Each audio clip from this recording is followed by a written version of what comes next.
It was a close call after a Southwest Airlines plane and a private jet headed to Knoxville nearly crashed into each other. This happened at Chicago's Midway Airport yesterday morning. According to FlightAware, the jet was on the way to McGee-Tyson Airport. Now, the flight did make it to East Tennessee after that mishap. NBC's Tom Costello has the very latest.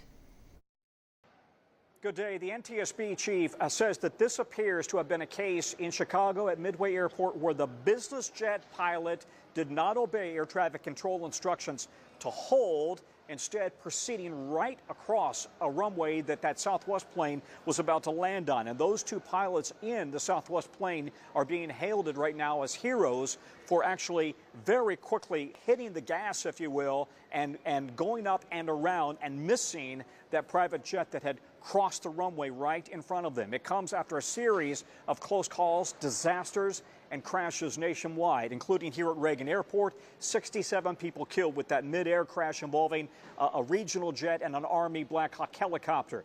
We also had the crash off Nome, Alaska. 10 people killed with that small commuter airline crash in the ice there.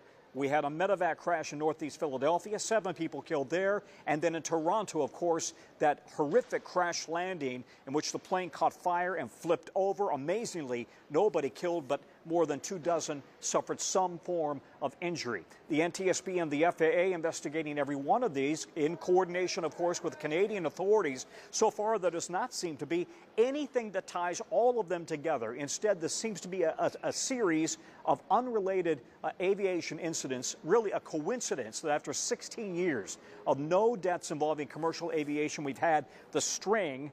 But right now, the concern and the focus is on what happened at Midway Airport on Tuesday, in which that private small business jet crossed right in front of the Southwest plane. Thankfully, those Southwest pilots managed to pull up and get out of the way and save the day. It very often comes down to pilots acting very quickly.